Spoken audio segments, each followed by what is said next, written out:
Hi everybody, Dana here again with more Tuesday tips for leaders of volunteers, talking about how to choose volunteer management software or VMS. Last week we covered why you need it, why you might want to change from paper records or Excel sheets to something that is a database that's specifically designed for volunteer administration, management, and engagement. And this week, without saying what my personal favorites might be, because I've been in different industries than you are in, I really want to talk about how I approach helping clients choose VMS. And hopefully this helps you, because there are dozens, if not hundreds, of choices available for VMS, and some of them are brand new companies, and some of them are long established businesses that are kind of legends in the voluntary sector. So again, kind of staying tech neutral in my Tuesday tips today, here's how I approach this. I do get calls from companies either wanting to pitch me new software to talk to clients about as part of their sales pitch.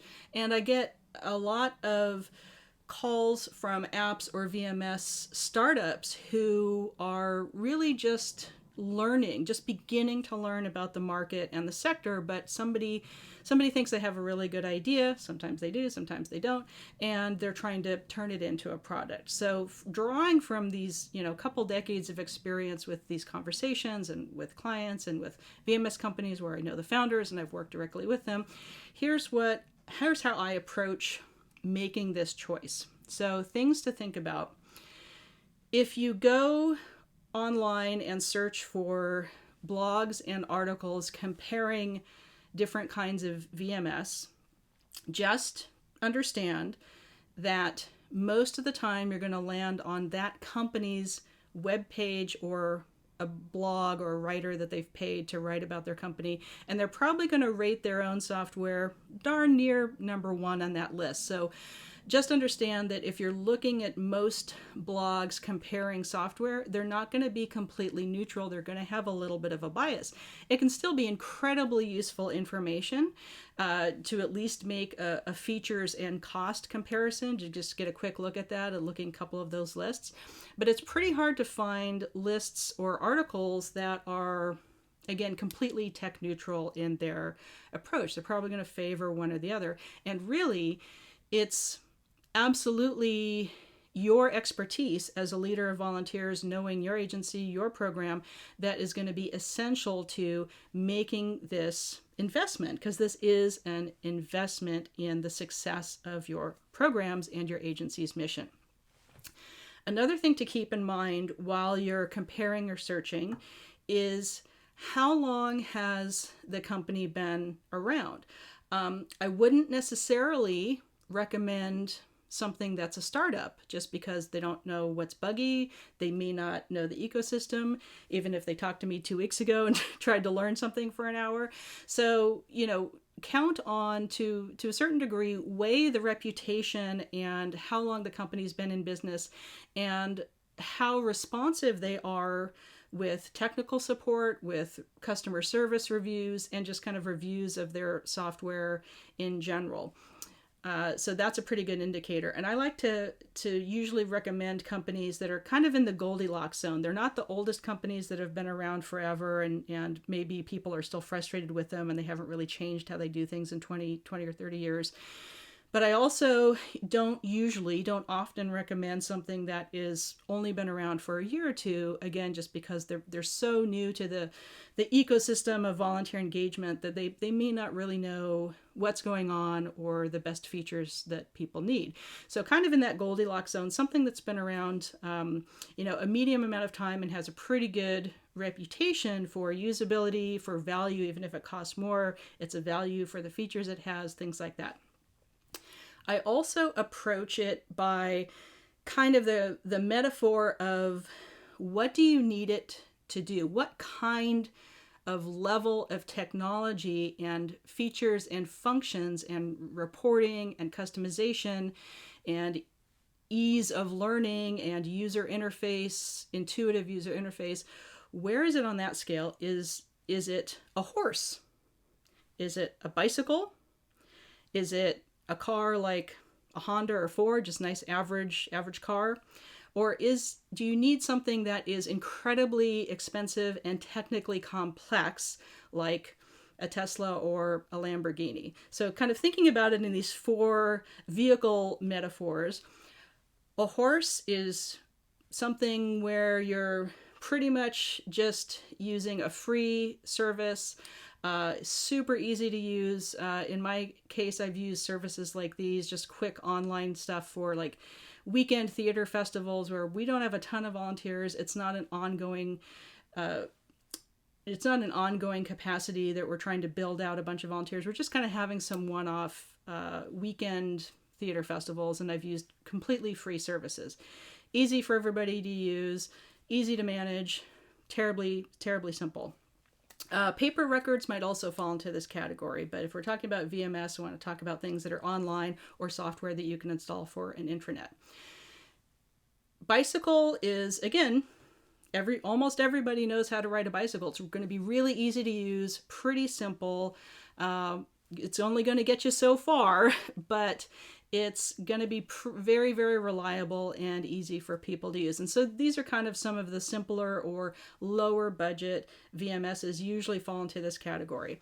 Most of the time, the vast majority of organizations are going to be just fine with the next level up, just kind of a normal car, a Honda, a Ford, a Subaru. Doesn't have to have 4-wheel drive, but most of the time you're going to be fine with a pretty mid-budget, good functionality, good reputation for customer service type of VMS or app, or volunteer mobilization app as well.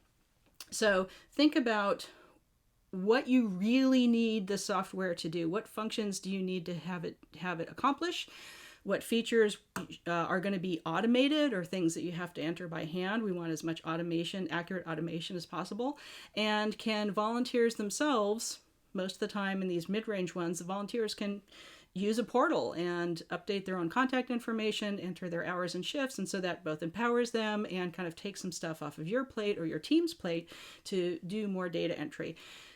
It's pretty rare that an organization is going to need something so expensive and so technologically complex and customizable as something like in the Tesla Lamborghini category.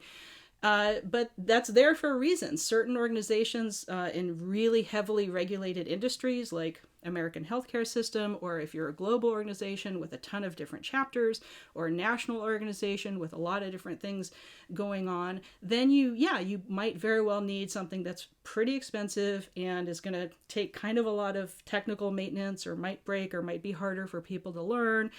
But you might be in that category. Fun industry secret I've learned in the last 20-something years of working with all these companies is a lot of the times the Lamborghinis and the Tesla type levels, the really expensive, complicated ones, are going to do the hardest sell and convince you that that's what you need.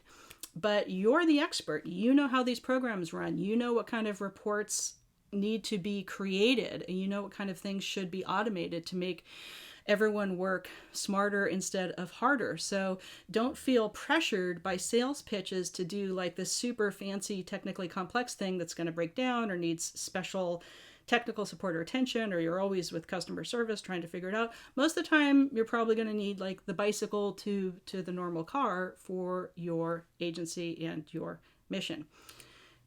Some really great ideas to keep in mind for choosing a VMS is, of course, talk to IT. Include your IT department or person or main contact in this decision making, so that you don't get far into buying a VMS or investing in it and you realize it's not compatible with your internal servers or your systems, or there's a firewall, or there's a security issue or something like that.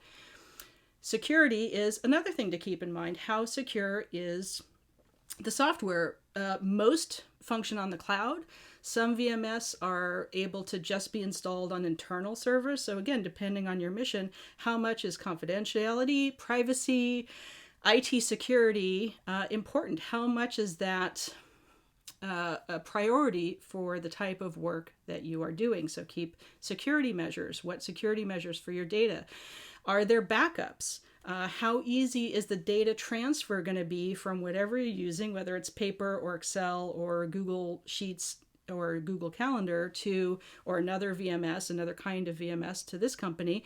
So that's another kind of hassle factor, is how easy is it for the company that you're about to buy, that license that you're about to buy from VMS, how easy is that data transfer? Sometimes you have to do it all yourself, and that's kind of a pain. Sometimes the company does it for you. It costs a little extra. So you just balance that out for what your time is worth. You also want to think about how easy it is to use it day to day and how easy it is for people to learn it. Be careful not to assign technophobia to volunteers or other team members that might not be there. So again, in last week for why to have a VMS, I linked to some great conversations in Tuesday Tips I had with Liza Dyer. Hi, Liza. About volunteers kind of being tech advocates and being able to train other people on your teams, paid or unpaid, on how to use technology. So don't assume that your own comfort level or someone else's comfort level with learning a new system is that there's going to automatically be resistance. Like try to be a little more realistic and grounded in like, it's something to learn, but if we pick the correct fit of VMS for your organization, then it's actually going to be easier in the long run and save everybody time and money in the long run. So I'll link to some resources down below. I have found a couple of articles that are pretty good at being neutral. They're not published by the companies themselves promoting their own product.